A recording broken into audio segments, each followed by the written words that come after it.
What if God kept sending you the same $1 bill over and over again? This man thought it was impossible until it happened to him. Life had not been easy lately. Bills were piling up, money was running out, and he was carrying more stress than anyone around him knew.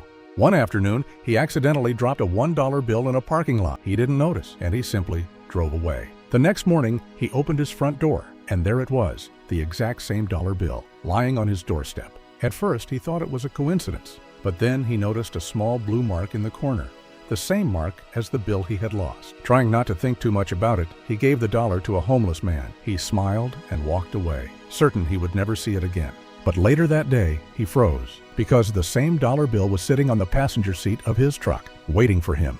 Now he knew something wasn't normal. How could the same bill keep finding its way back to him? The more he thought about it, the less sense it made. That night, he showed it to his wife. She tried to explain it, but deep down, neither of them could. Determined to get rid of it, he placed the dollar into the donation box at church, and for the first time, he felt relieved. Surely now the mystery was over. But when he walked back to his truck, his heart nearly stopped.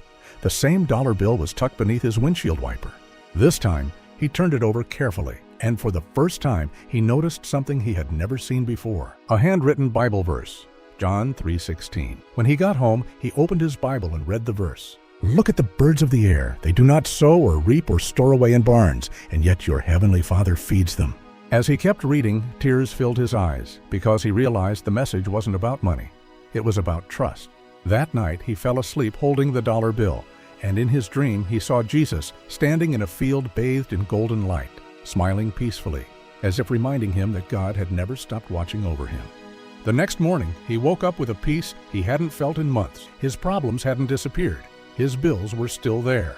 But his fear was gone because he finally understood the message. Sometimes God doesn't send miracles to change your circumstances. Sometimes he sends them to change your heart. What do you think? Was it a miracle, a coincidence, or a message from God?